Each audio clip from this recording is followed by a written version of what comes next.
Oh, well, good evening.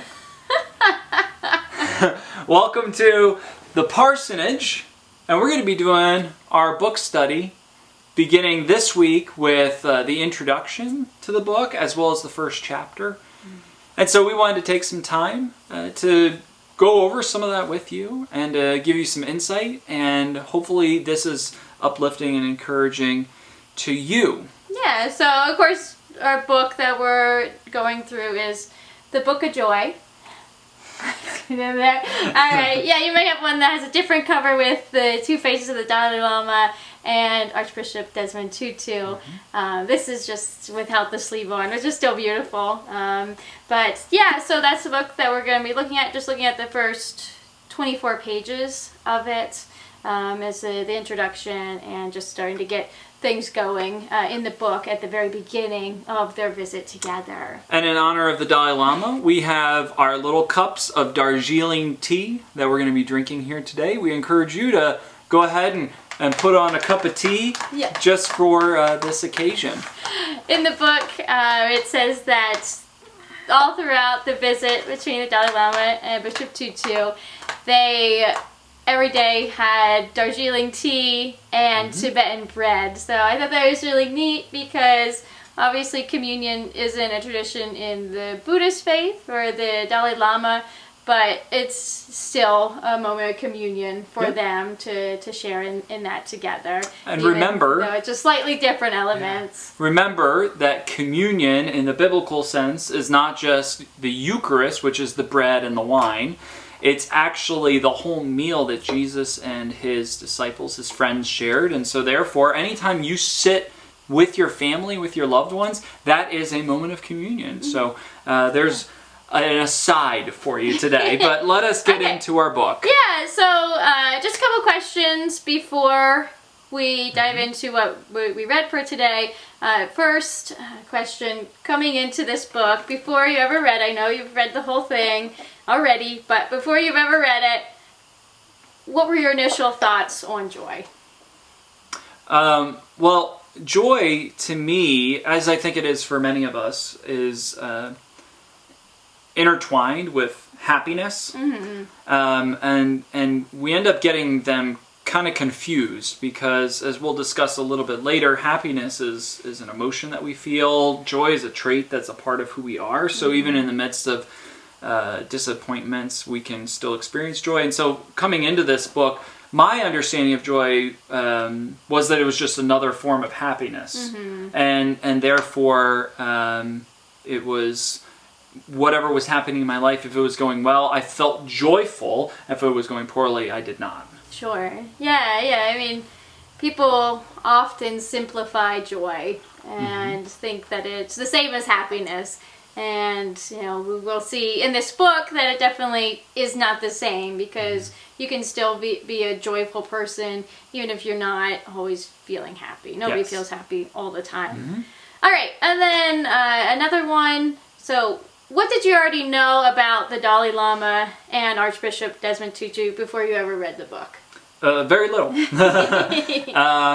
I knew that the Dalai Lama was the leader of Buddhism, and I didn't even actually realize until you presented this book to me a number of years ago that he was from India or that he was in exile. Yeah. I didn't have much of kind of a context for the Dalai Lama at all, but he's truly an incredible man, so I really appreciated reading this book. Yeah. For Archbishop Desmond Tutu, I knew that he was from South Africa. I knew that he had been a major player in trying to get rid of the apartheid regime that was there, and that he was a really well-respected bishop in the Anglican Church, and you know, honestly, a well-respected religious and spiritual leader all around the world. Yeah, for sure. Yeah, for me, with the Dalai Lama, I knew that he was the leader of the Buddhist faith. I knew a little bit about how they were chosen when they were very young, just how they go about choosing Dalai Lamas. And then, but other than that, you know, I heard seen some quotes here or there from the Dalai Lama, but didn't know a ton about who he is, what his struggles have been. Definitely didn't know about that, like you said. Yeah. And for Archbishop Desmond Tutu, I knew a little bit more about him. I had, for a long time now, been interested in South African history, what went on during apartheid. I was a history major, so history was very interesting to me, and I always really liked music as well, and music that has meaning to it. And so I learned a lot about the apartheid through different songs like Peter Gabriel's Biko, Sun City, Free Nelson Mandela, a bunch of songs, protest songs that I knew, and did more research because of knowing those songs. And so the connection of the whole apartheid part of South African history, knew about Desmond Tutu and his role in fighting against apartheid. So for him, I was more familiar with Dalai Lama, of course by name, knew him, but not a ton other than that. Yeah.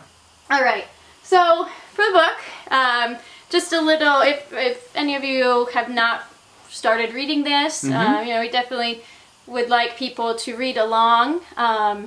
Read along, but even if you're not reading along, you just tune in and listen to conversations as well. So I just want to give a little bit about what this book is about before going in deeper here. So for this book, again, it's the Dalai Lama and Archbishop Desmond Tutu, two major faith leaders in the world, and two people that, despite their differences, despite living half the world apart, despite only meeting each other 6 times, they share a really, really close bond. And it's really amazing to see just how close they are, the barriers that they've, overcome, and just the connection that they have to one another. Really a true friendship. And so they are meeting in Dharamsala, India, which is where the Dalai Lama is living in exile, or has lived for a long time, having to leave Tibet and move into India, being forced out by the Chinese. So he's meeting him there. There's also a man, Douglas Abrams, that's joining them for this. He's kind of the mediator in this conversation. They had plans to do this book when they, that was kind of one of the reasons why they met, other than just wanting to see one another again. And so he's there with them to mediate. He's somebody that Bishop Tutu had worked with previously in publishing books, and somebody who works with, he says, visionary authors to create a wiser, healthier, and more just world. And so they're meeting in India, northern India, to talk about the subject of joy. Okay. And so for the two people that are in this book, Bishop Tutu, if you want to explain a little bit about him. Yeah, so Archbishop Tutu, as we just described, is from South Africa. He's a cleric in the Anglican Church who was ordained in 1961. He's been a leading voice for Black South Africans, and was an ardent voice against apartheid in South Africa throughout all the 1980s as well. He supported nonviolent protests and was one of the main voices leading the movement both nationally and internationally, bringing global focus to the inequities of the apartheid system, and calling other nations to put economic pressure on South Africa until the apartheid system was eventually abolished.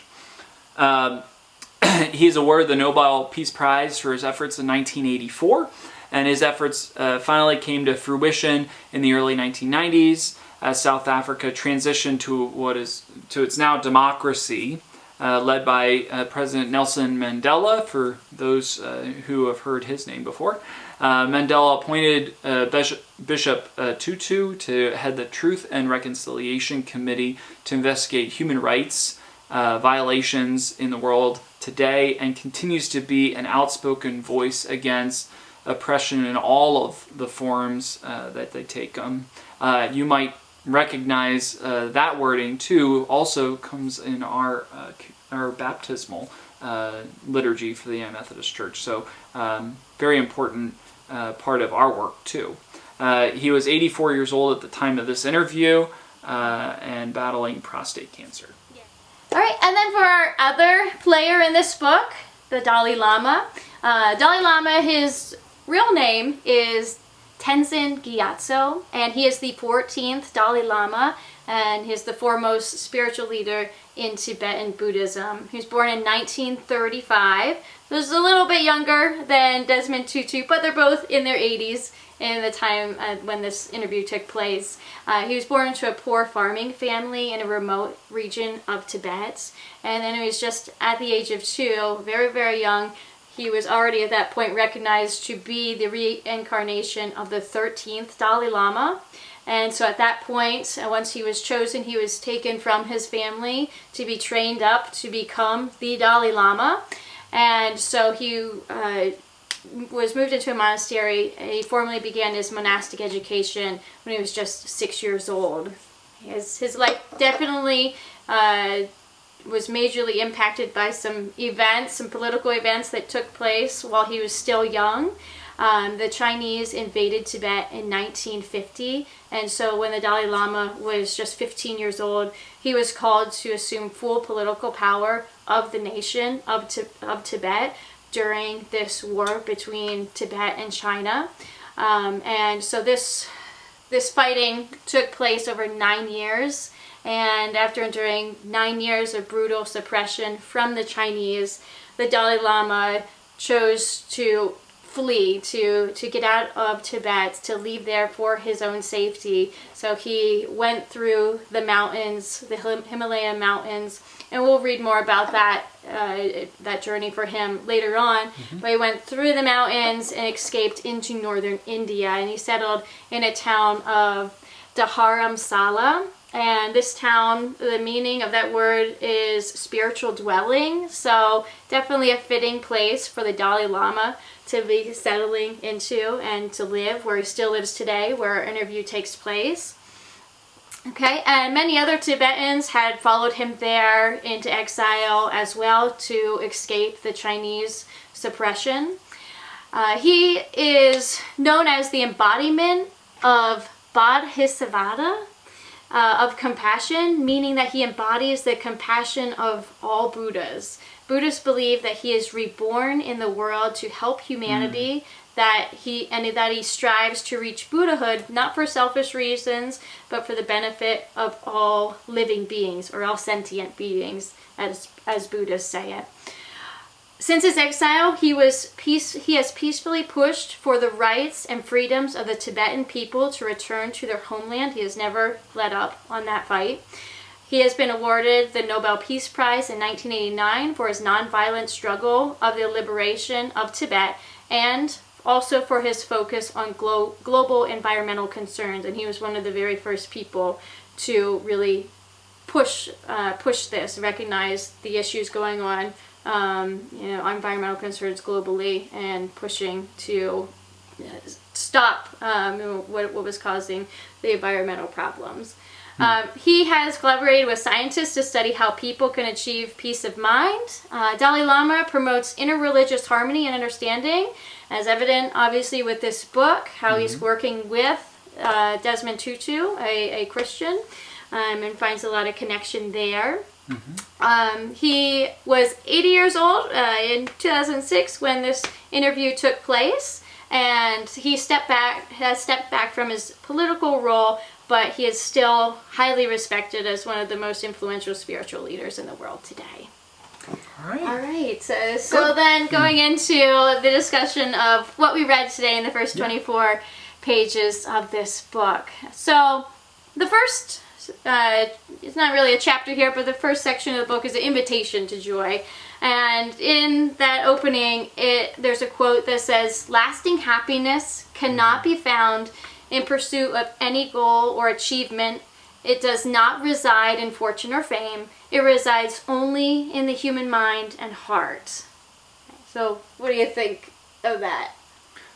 Well, I mean, the thought that comes to mind is that age-old phrase of money can't buy you happiness. And so as Christians, we recognize that ultimately our fulfillment comes from being like Jesus and striving to be more like Jesus each and every day. And a part of that is that we're not working to build up our material wealth, because, as Jesus says, you can't take it with you into paradise. So why worry about what you have here? And something that's interesting from the book is that they mention that happiness is totally within you. It can't be found anywhere else. You can't go out and find happiness, because, as we see,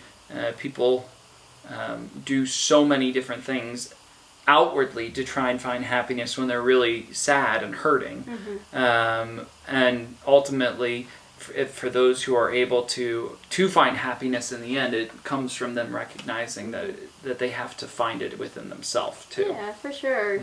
I think that's nothing surprising to any of us, but it's harder to actually implement it in your life than it is just to say it. Well, and think about this too, that we love coming and taking care of our churches so that they're clean and well maintained, so that we can spend our time worshiping God and being in community within them.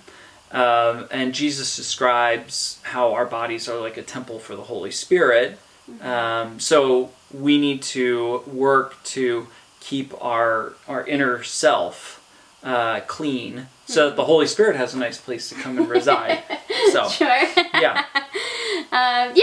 So I think really with that, main takeaway is that we can't look outward for happiness. A lot of people, if they say, well, I'm unhappy with how my life is going, what can I buy to make me happy? Or whether it's a car, or whether it's spending money on a big vacation, will that bring me happiness, like a getaway like that? But really, instead of looking outward, we should look inward and see, well, what can I change within me to make me happier? Because that's where it all starts. So. Okay. All right. So then we move into the introduction of the book, and in the introduction we learn that each man has suffered hardship. Okay, we both knew about Desmond Tutu, about his struggles against apartheid, but we didn't know about the Dalai Lama. So Bishop Tutu suffered along with all black South Africans under the apartheid regime. And then the Dalai Lama fought for his people against the Chinese, fled for his life into India, and has not been able to return to his homeland for 60 years. So how do you think these experiences impact the joy these men exude and their outlook on the topic of joy in general? Well, it comes back to what we talked about earlier, that happiness is a feeling, where joy is a trait. You can be joyful and happy, but you can also be joyful when you're not happy. And you can't be happy when you're not happy. So you have to be able to, as the Dalai Lama and Bishop Tutu express constantly throughout this book, that the point of joy is being able to have joy even when you're not happy. That as like, they don't exactly say it in this way, but for me it felt like it was like it's like a sustaining thing. It's like, how do we get through the hard times? Sure. Yeah, for sure. Yeah. I mean, I think that these two men just suffering so much in their life and experiencing so much hardship makes them a better source for explaining how we can have joy. Because if somebody has a perfect life, if they're going to talk about where they find joy, you're going to be like, of course, that makes you happy. Yeah, being rich, it must be easy to be happy.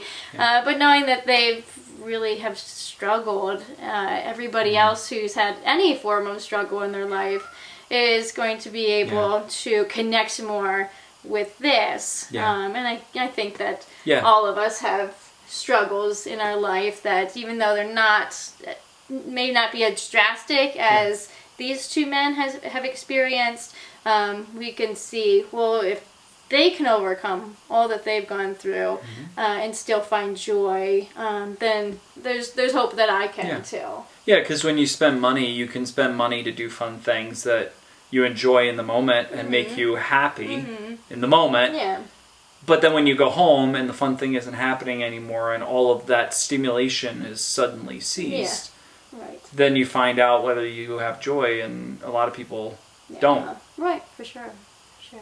Okay, so then we've kind of talked about this already, but what do you think the difference between joy and happiness is?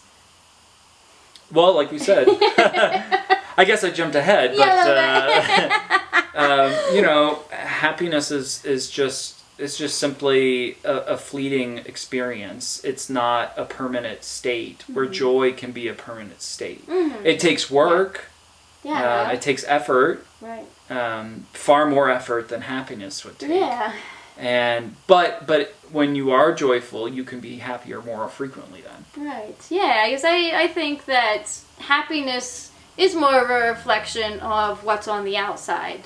Like Joy's what's on the inside. Yeah, like I go to a concert I really enjoy and I feel happiness in that moment, but it's because of the environment that I'm in and what's going on around me, and not so much what's going on within me. But joy instead is something that you do have to cultivate, because it depends on you. It doesn't depend on where you're at, what you're doing. It's all about you and how you're feeling on the inside, and how you are viewing life. So joy is a trait that you need to work. Everybody needs to work on, and so that's why we have this whole book describing it. It's not just, we'll go do this fun thing and you'll feel joy. No, you'll feel happiness, but joy is something that you choose, and a trait that you build within yourself. That's why we call it a spiritual fruit, because when we as Christians look at Scripture and look at the teachings of Jesus and the teachings of any of the prophets that came before Jesus, as well as the early church leaders like Paul, they describe joy as a spiritual fruit. Happiness isn't a spiritual fruit, because they recognized even then that happiness and joy were two different things. Right. Happiness is fleeting. Joy, if it's a trait, then it stays. It's who you are. All right. So also in the introduction, the Dalai Lama has said that the purpose of life in the Buddhist tradition is to avoid suffering and to discover happiness. Do you think this outlook applies to non-Buddhists as well? I would say that to some extent it does. Though in Christianity, we're not told to actually straight up avoid suffering. Paul tells us that suffering produces endurance, and so we recognize, and not that I don't think that the Dalai Lama recognizes this too, but we recognize suffering as a means to bettering ourselves, and and two, to a means of having empathy for others, which in turn betters ourselves. I think that in some extent we are avoiding the suffering that we cause ourselves.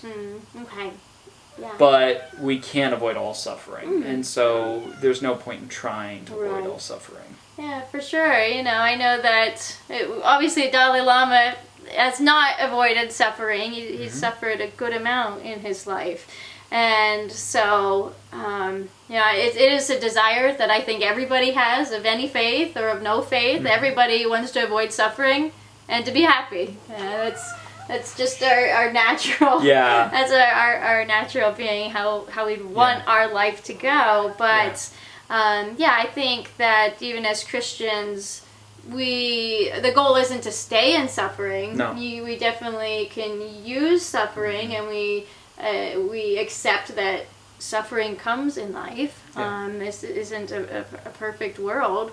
It's a broken world, and so there is suffering. And so the question then becomes, what do we do with the suffering? Right, yeah. So it's how do we end the suffering. I would think a goal of Christians to end suffering in the world. Yeah. For sure. So we can connect in that way too. With that, even though we know that we will have suffering, we will have pain. Yeah. That we, as all Christians, want to make the world a better place so that there's less suffering for everyone in general. Yeah.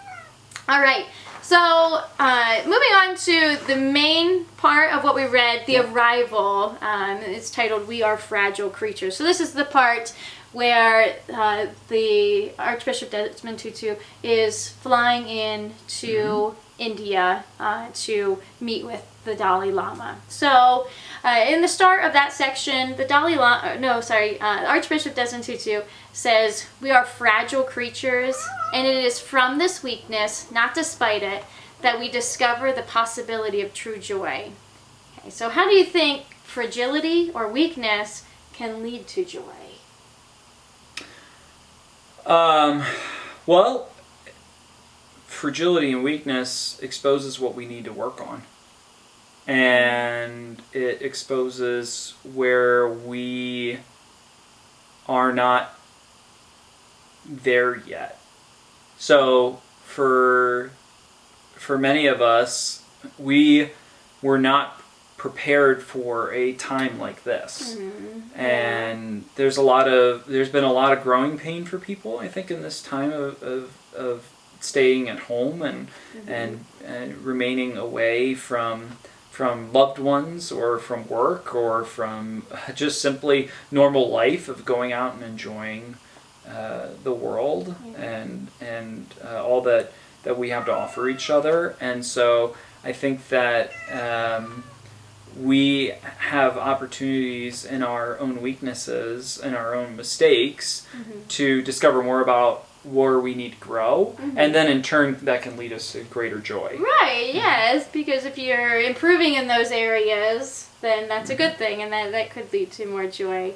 Yeah, with that, it makes me think of, fragility and weakness is also vulnerability. So, connecting that with this time, I think that if people are feeling a lot of anxiety at this time, if they are open about that, if they are vulnerable about their weaknesses, and share that with others, then they'll have a better chance of overcoming how they're feeling, overcoming that anxiety or that stress and the worries that they're feeling. So I think that fragility and weakness can lead to joy because it's kind of the basis of any meaningful relationship.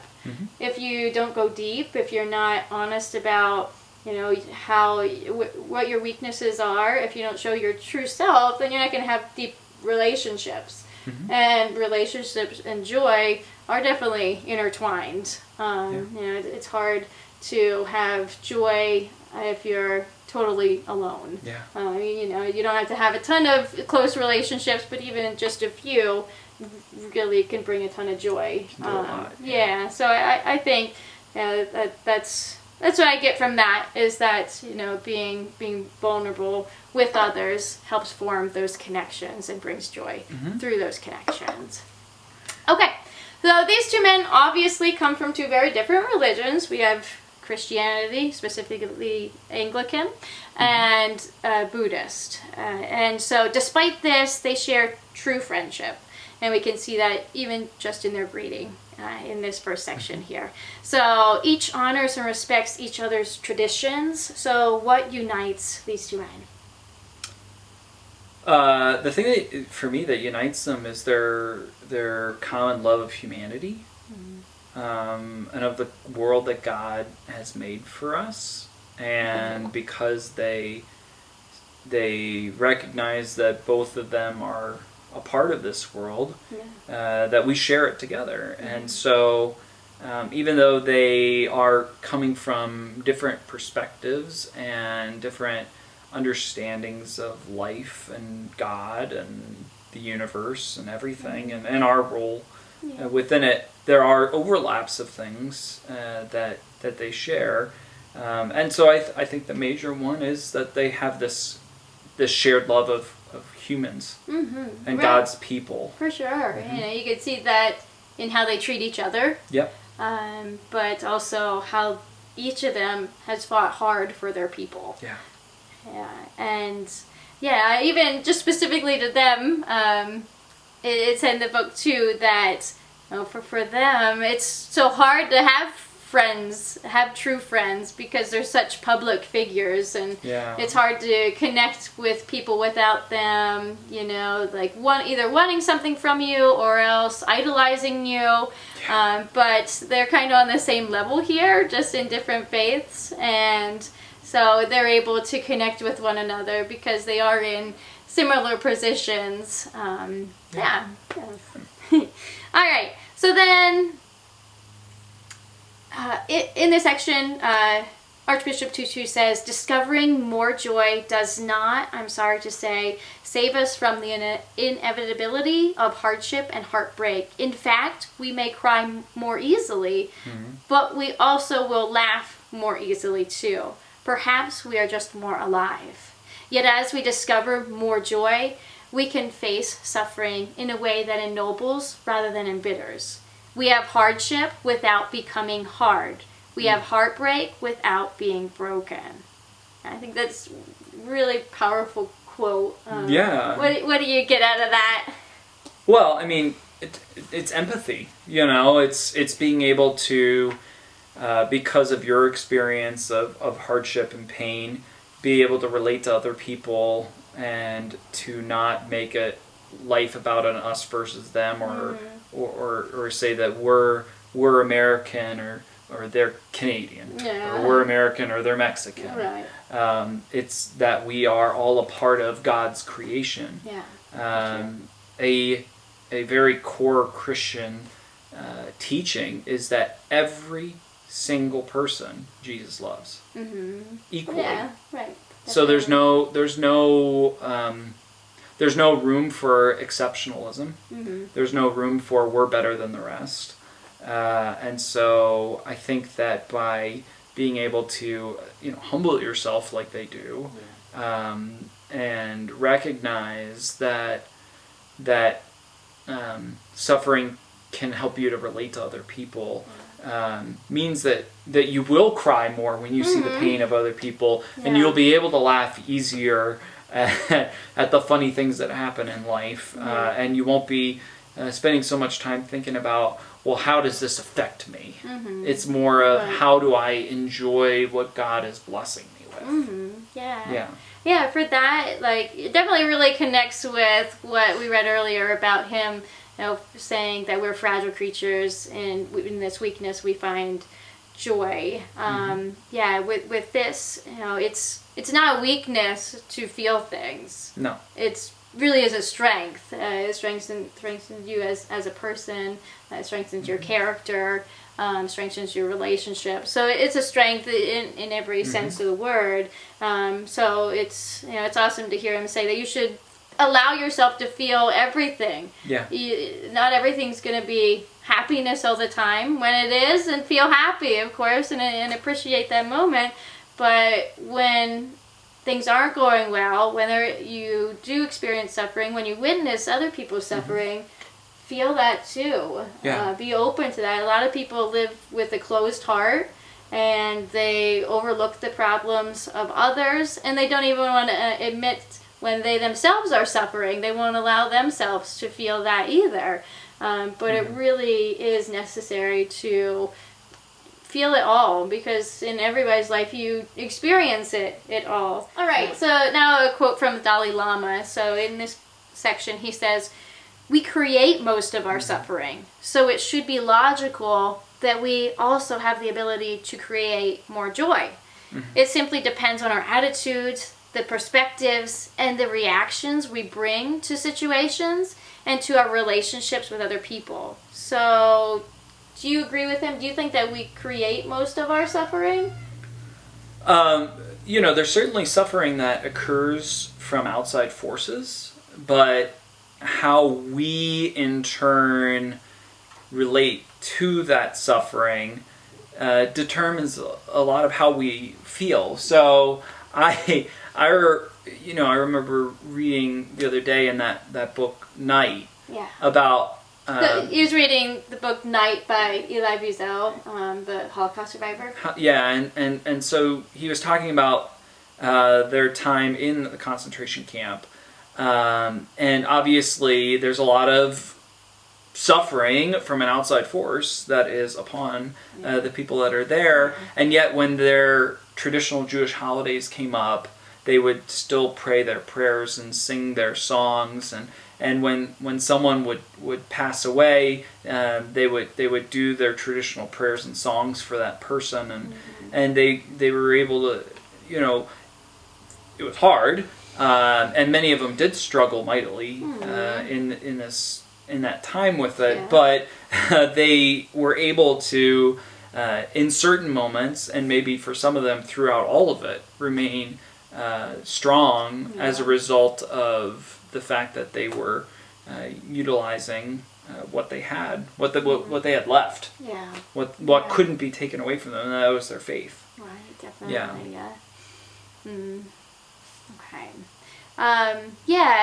With this, obviously there's things beyond our control. The suffering because of coronavirus, that's nobody's fault. We didn't cause that for ourselves. Suffering from war, that's not the people's fault. Suffering from any disease, cancer, anything like that, that's not somebody's fault. They didn't create that. But I think with this, a lot of the everyday suffering really is from us, because a lot of us suffer through our relationships. So maybe we place too much expectations on somebody, and when they don't act the way we expected them to, we suffer ourselves. We suffer from the stress and being upset from that. So I think he really is talking a lot about those things, those more everyday things, not those big disasters or medical issues or things like that. More just how we connect with others and things like that. And in that regard, we definitely create most of our own suffering. Because we create not only expectations for other people, but we create expectations about what life is supposed to be like. Right. I mean, the whole basis of America has been built on this idea of a specific dream that is not attainable for most people, and then people absolutely kill themselves trying to get to that stage that they can't achieve. And then the people that are there that might reach that point don't always take the time to just appreciate where they are. They're always thinking about, how do I get to the next stage? How do I get to the next spot? Rather than being happy where you're at, constantly not being satisfied, just saying, what's the next thing I can get, and keep trying to work up and up, rather than being happy or accepting where you're at that moment. I mean, there's definitely a lot of evidence from just how our world operates to show that in many regards our societies and our economic motions have created a lot of opportunities for people, yet then there's always a negative side too. And so sometimes people try too hard to be a cog in the machine, and they end up forgetting that they need to oil themselves too. It's just kind of where people place their value. If you don't have those priorities right, then that can cause suffering too. All right, so then, like we said, this part, the arrival, is about them meeting one another. They've met before, they're already friends, but they're coming together for this specific visit. So what stood out to you about the way that they greeted each other when they first saw each other? Well, I mean, just the way that they embrace each other is so unique. It was kind of interesting reading what Douglas Abrams described as like the way that they came to each other, where the Dalai Lama bowed, and then the Archbishop put his arms out to embrace him, and then they like put their hands on their shoulders and laughed at each other, and then the Archbishop, or Dalai Lama, puckers his lips like as to kiss, and then the Archbishop puts his hand on his face and leans in and gives him a kiss on the cheek, and it totally threw the Dalai Lama off a little bit, because that would have been so strange. It's such a strange experience in regard to the kissing, because it's not something that he has experienced very often. Right. Being kissed. Right. Like, because obviously he is not married. That is not a part of his life. He left home at 2. Right, and so he didn't have caring parents there for him. So that would have been very different for him. So it's just this beautiful this beautiful embrace, and it's really, really amazing. I'm glad that they got a picture of it that you can see in the book too. I'll actually you'll see it right now. Yeah. I'll post it right now, and it's an amazing moment of them embracing, and they've only met like 6 times before this, but they just have such a deep-seated love for each other. It's really powerful. Yeah, it doesn't fit what you would think for these spiritual men. People would think, oh, these men, they're so pious, they're high and mighty, they don't joke around, but they joke around all the time. Yeah. They find a lot of joy in being with one another, and there's a lot of playfulness in their greetings as well. So there really is a balance, because you can, just reading it and seeing the pictures, you can see the joy that they experience being together, and how much they like being with each other, joking with one another. But they also clearly show how much they respect one another as well. When Bishop Tutu's flying in, the Dalai Lama wants to be there at the airport, which is rare. He has other visitors come in, but he doesn't always come to the airport. He rarely goes to the airport. It's a big production when he goes to the airport, and it disrupts the city. And so he doesn't do that often, but for very distinguished guests, he goes to the airport to pick them up. And so he does that for Bishop Tutu. Yep. Okay, and when he gets there, in Buddhist tradition, a sign of honor is putting a white scarf around a person. And the longer that the scarf is, the more respect, the more honor that is bestowed upon them. Yeah. And so right away, that's what he does. He puts on this scarf on Bishop Tutu. And that happens throughout the whole week. A lot of these layering on of scarves onto Bishop Tutu. So it's really a great balance of respect and honor, and connection and playfulness. So why do you think it's good for them to mix this reverent respect and irreverent play? Don't take yourself so seriously. Right. And they obviously don't. Because you see people that take themselves too seriously, and they're hard to approach. Mm-hmm. They're hard to communicate with, and they often seem cold. Yeah. And so it's just not healthy. Mm. And so they recognize that it's good to play. Yeah. And so we should play. Mm. So. Yeah, definitely. That's what real friendship is. Yeah. Somebody that you can banter with back and forth. Yeah. But also somebody that you clearly respect, and they feel respected by you. Yeah. So I think that it's necessary not only for people as honorable as these two, but for every friendship and relationship. Okay, so Archbishop Tutu is said to be against all forms of oppression. He was very vocal against his government when they bowed to China's pressure to not allow a visa for the Dalai Lama to celebrate Bishop Tutu's 80th birthday. So this was a few years ago, and he really wanted the Dalai Lama there as the guest of honor, but China, the struggle and the tension between Tibet and China, between the Dalai Lama and China, still exists. And so they pressured South Africa, who they have economic ties to not allow him to have a visa. So he was not allowed to come to South Africa, not allowed to be at this birthday party. And it really, really upset Bishop Tutu. Yeah. So he spoke out against his government very vocally, and stood up for the Dalai Lama, and said that it's wrong that to take it out on the Dalai Lama, to come into, not allow him to come into South Africa because of economic issues that he is not a part of. He also supports gay rights, and his daughter he has a daughter who is no longer allowed to serve in the Anglican Church because she is married to a woman. As soon as she was married, she did not have the authority to preach in Anglican Church anymore. So, what do you think drives his disdain for all forms of oppression? Well, I think you answered it in your question. But I'll add this, that Archbishop Tutu clearly believes that all people are created in the image of God. That we're all bestowed with God's grace, and we are all to be honored. And when we don't, we're not serving each other well, as Jesus has commanded us to serve each other. And I think about, like, in our country, we have a long history of not serving each other well.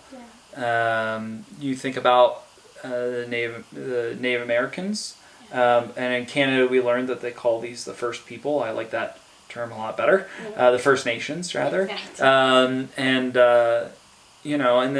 through Chinese oppression of Chinese people here back in the 1800s, or Japanese people during World War II, or African Americans, or people from Mexico or South America. We are to recognize as Christians that there is no difference in God's view between us and them, and that we are God's people, period, and that we should all be loved and respected for who we are, not tried to be forced to be something that someone else wants us to be.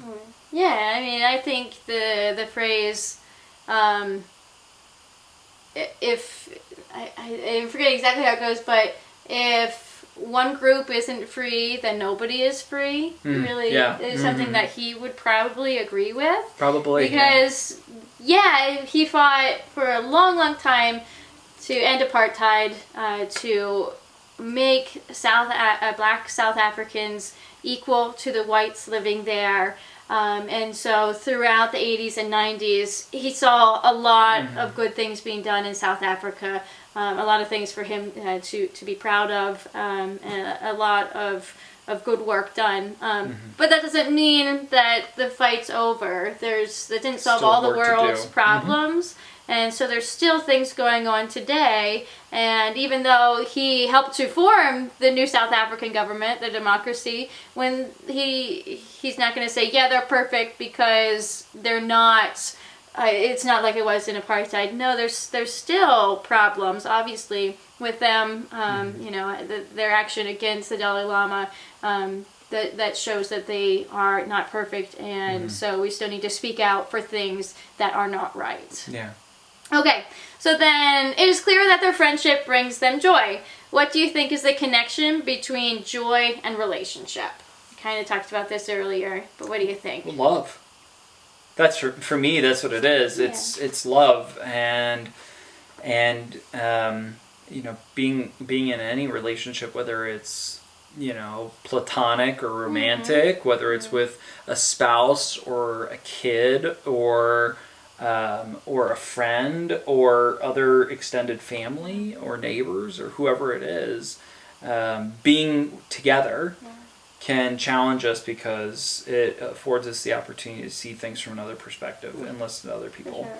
And that's really, really important. And I think that's why they love being together, is because they bring each other a new perspective. Right. It's very important. Definitely. So. Yeah, there's many forms of relationships that a person can have, and all people are social beings, some more than others, but very few people want to be totally alone. Yeah. And so, just having those connections, those bonding times really, really can cultivate joy. Yeah. Okay. Both men are very committed to their time of prayer and meditation. Do you think, it says in the book here that the Dalai Lama goes to bed at 7 p.m. every night in order so that he can wake up at 3 a.m. every morning and spend 5 hours in prayer and meditation every single day. And the Archbishop Desmond Tutu kind of says like, "Whoa, that's extreme. I couldn't do that." But then we learned that, well, he wakes up, he sleeps in 1 hour. He gets up at 4 a.m. and he prays for 2 to 3 hours every day. So definitely nothing to be ashamed of. No. It's still very, very impressive. So do you think that devoting more time to prayer could lead to more spiritual growth and joy?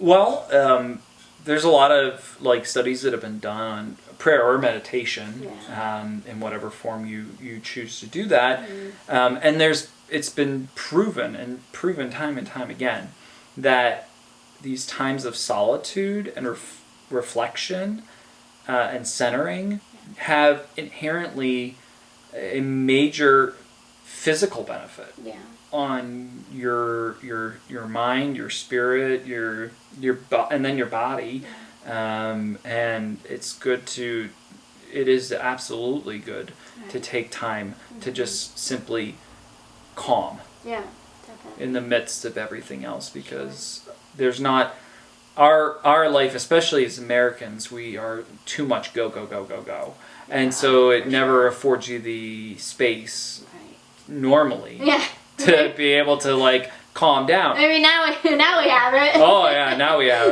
it. But then when we do have it like this, it makes people anxious because you're not go. Right, So I gotta do something. Exactly. So this time of social distancing really shows that we need to do meditation and time of solitude more frequently. Yeah, I really like that they both choose to do it in the morning. I wouldn't be surprised if they pray throughout the day or meditate throughout the day, if they do things other times, but their main time is in the morning, and so I really think that is a good way to center your mind, refocus, and get off to a good start for your day, set the tone for the rest of your day. Yeah. Okay, so towards the end here, the Dalai Lama says, the Dalai Lama is both a Dalai Lama is both a symbol of their national and political identity, but also the embodiment of their spiritual aspirations. To be the embodiment of the Bodhisattva of compassion means that in many ways to be a Christ-like figure. Okay, so how do you think this identity, how Buddhists see the Dalai Lama, is different from the identity of Bishop Tutu, how Christians would see Bishop Tutu? Well, it's different. I mean, in the regards of the Buddhist people view the Dalai Lama like Christ, where we would view Bishop Tutu as someone who's trying to be like Christ. Right. So the Dalai Lama is basically like the divine, where Bishop Tutu is a guy that's pointing us to the divine. Right. So, and that doesn't mean to take anything away from Bishop Tutu at all. It's just a difference that's a major difference of how our religions are formatted. For sure.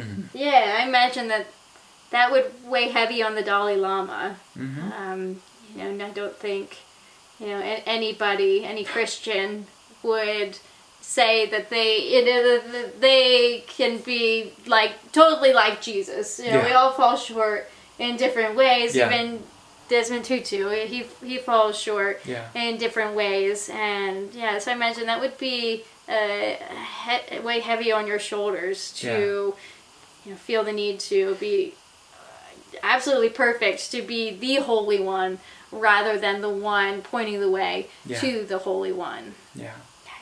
All right, so then the section ends with all three men being a little nervous for the discussions about what lies ahead, about these discussions on joy. Yeah. So we only got to the greeting so far. Yeah. So Bishop Tutu says the Dalai Lama is more cerebral, while he is more instinctual. Yeah. So how could this lead to different outlooks on life and ways of living? Well, it's the purpose of the two different faiths. for Buddhists, the goal is to reach enlightenment. Yeah. For Christians, we're not trying to reach enlightenment. We're trying to enlighten, or rather enlighten ourselves to Jesus' level. Yeah. The goal for Christians is to enact the directives that Jesus, the Divine One, has already given us. Mm-hmm. And so it's simply a different means of what the religions are meant to do. So, we view our responsibility as being hands and feet of Jesus, and not that the Dalai Lama wouldn't say that that's good, but at the same time, their goal is to move towards enlightenment. Though the interesting thing about that too is that for Methodists especially, we speak a lot about moving on to perfection in love, and so that's maybe like part of like enlightenment, and so certainly we should be enlightening ourselves to our own maybe insecurities or mistakes or shortcomings or the views that we have that might be faulty. But ultimately our goal is not to become Jesus. Our goal is to become like Jesus. Yeah, I think with this too, that it could mean like that for Buddhists, like a lot of it is like, meditating on very deep things, deep questions. So it might be a little heady, like too much in your head and, focusing on like, the big questions and, like really focusing on these difficult things. And so that, that might be a little more different than Bishop Tutu, who says it's more instinctual. So he has a very strong faith, obviously. He still very much thinks on all of these things, but I think for him he's saying that he more has like a gut feeling of what needs to be done or what's right. And so like the way that they may look at different things may be a little bit different. Yeah. So Steph, can I ask you a question? So what inspired you in these pages? For me, the one thing that really struck me, probably the most out of all of this, was there's a story about Bishop Tutu, and so he was writing a book, not this one, but one of the editors of one of his previous books had a grandson who was ill, who had health issues, and so he asked Bishop Tutu to pray for his grandson, and several years later, this same editor was still in connection with Bishop Tutu. His grandson had a recurrence of this illness, and so he was asking for prayers again, saying, would you pray for my grandson? He's having these problems again. And Archbishop replied that he had never stopped praying for this boy. And I thought that was really powerful. Amazing. Yeah, because he would have so many concerns. It's such a global figure, so involved in so many different issues, and knows so many people, and so it was really inspiring to me that he takes his prayer life so seriously, takes the concerns of others so seriously, that he would go to that extent to pray for this boy that he had never met, but just somebody he had worked with, a relative of his, that he would continually pray for him every day for years. It was really incredible. Yeah. Okay, what about you? What inspired you in these pages? I think just the humility of both the Dalai Lama and Bishop Tutu. Yeah. The story that comes to mind from the book was about how Desmond Tutu would begin dancing. Yeah. and it's against the Dalai Lama's religion to dance, but he kind of stretched that rule a little bit and did like a little bit of a shuffle. Yeah. Is how it describes it in the book. And so I thought that was really amazing because so often, especially American Christianity, historically, we have found that there's a lot of very strict literalism to the point where you can't break any of these rules, you can't do this, you can't do that. And I think back to like when Jesus was alive and living here on the earth. He is alive, but in his life here on earth and his ministry here on earth, there was a lot of problems in the day then with the Pharisees and the Sadducees, who were arguing over basically like how life should be, and what people should do, and were very controlling and manipulative, and were very stringent on the rules. In fact, a lot of the Old Testament rules that Moses had, the Pharisees and the Sadducees took one rule and expanded it to like 100 rules. And so, to like in it began as like how can we have more of cultivate a better practice, but then it ended up becoming a repressive system where they were trying to manipulate and control the populace, and then they ended up being controlled by the Romans and became puppets basically of the Roman government to some extent. They were still free, but they were to some extent had become like puppets.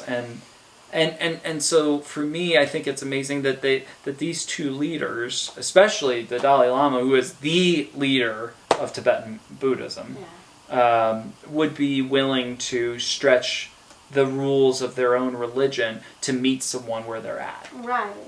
Jesus never, like even think about the interaction that Jesus had with the religious leaders where he went and healed a man on the Sabbath.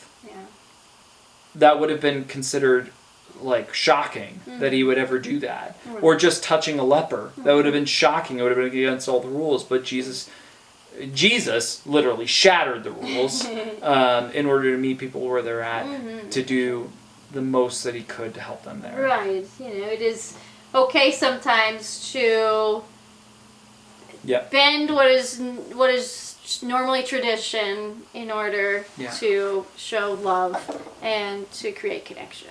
Yeah, awesome.